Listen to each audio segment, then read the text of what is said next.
The pandemic is changing how politics works during this 2020 election, and Bill O'Neill explains the surprising change taking place in Davidson County. Here in Davidson County, the Democrats have moved their headquarters from brick and mortar to a Chevy Suburban.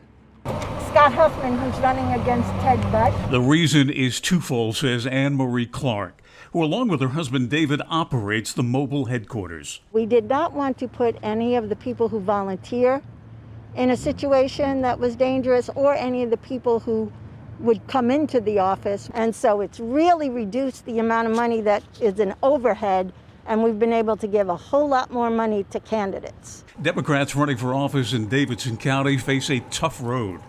Registered Republicans outnumber Democrats by more than 2-1. Democrats aren't even the county's second largest voting group. Unaffiliated voters outnumber them. There are no Democrats on the county's Board of Commissioners and no Democrats from Davidson County serving in the North Carolina legislature.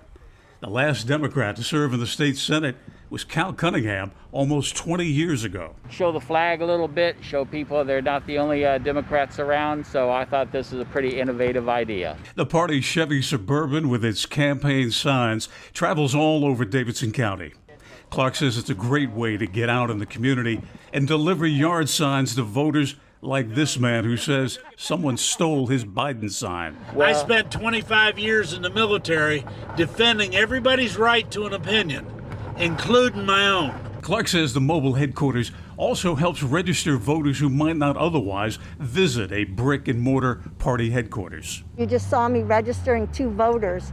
They were young people who had never voted before. But Clark admits there are drawbacks to being out in the community.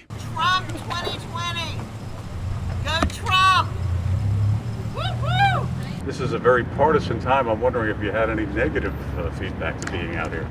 Yes, we have, and I do not know why people feel compelled to do that. Just minutes after our interview, we witnessed a President Trump supporter express her dismay at Democrats registering voters in a Wahlberg parking lot. I don't want you out here. I understand. Yes. I understand. I hope that Trump just beats the heck out of Biden. Clark says she and her husband have faced much worse operating their mobile party headquarters. I would not be yelling at someone who is thinking differently from me. I would hope they would not be yelling at me. While today is the last day to register to vote for the November 3rd election, keep in mind that you can register and vote during early voting, which gets underway next Thursday. In Davidson County, I'm Bill O'Neill, WXII 12 News.